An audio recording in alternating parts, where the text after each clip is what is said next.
Good morning, challengers. How are you? It's Sunday.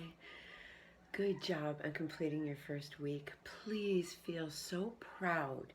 We want you to think about all of the wins that you had throughout the week, the things that you would not have done if you had not been involved in this challenge.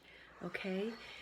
Think about, I want you to write them down, share them below. Be proud of whatever they are, getting your workouts in. Maybe just better self-talk. Maybe you already feel like you're shedding some pounds and inches. How wonderful does that feel? You're getting stronger. Maybe you've made some new friends. Like, what's going on? How are you feeling week one? Okay, so I'm just going to talk to you a little bit about this is as fancy and smanchy as my food prep gets. Honestly, it's pen and paper. It's decide on 5 or 6 dinners that you're going to have, whatever they're going to be, and go buy the ingredients for all of those dinners. So you have plenty of recipes within this challenge in our menu, and go online to teambeachbody.com. They have breakfast, lunches, and dinners. They have breakdowns for all the little containers, like what they equal. Wonderful recipes.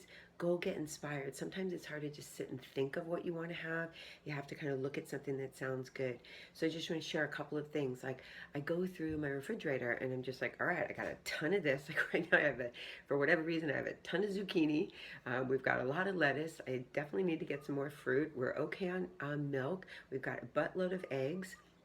So I'm going to do probably tomorrow, either on Sunday or Monday, I'll do a frittata and I'll put up the recipe. But it's just a bunch of eggs. You can make them mostly egg whites, and I put in a lot of regular eggs, cheese. We have a ton of broccoli. We got one of those big bags I got to go through. So I'll do like a broccoli, cheese, onion, whatever vegetables we have, frittata, bake it. Takes about 20 minutes, and then we can cut them out and have them in the morning for breakfast. The kids have them with toast. Great after school snack, mid-morning snack for yourself, like whatever. Frittatas are high in protein and great. So that's just one example of something that I will do to prep.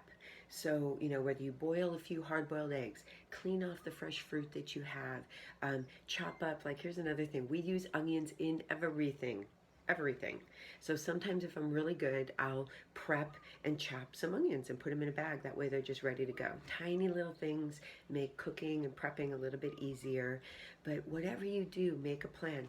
The other tip I want to give you really quick is just take a look at your week. Like, what does your week look like? Do you have any special events that you're doing, birthdays, after school stuff? Whatever about your week is different, and then try to just put a little bit more thought and effort into that day. Crock pot recipes are great on super busy days. So just give yourself a few minutes of preparedness. Honestly, I had a little discussion with Peter before we headed out. I've got a supplemental grocery list. I know what's in our freezer, what's in our fridge, and we'll make sure that we get the food in the house to make the meals. That's the main thing. If you have all the ingredients and you have fresh food in the house, what was it, Thursday night, my daughter goes to work and my husband was out practicing his volleyball, so it's just me and my younger daughter, and we really weren't that hungry. We had apples and peanut butter. She had a bowl of cereal. I maybe had some leftover salad or whatever. Like, we just jabba it, but it was still healthy, and it was exactly what we needed. So anyway, I hope that this helps. It's Sunday. Get prepped. Check in with what you're proud of for the week, and we got one more week to go. Let's crush it. Let's do it. Okay.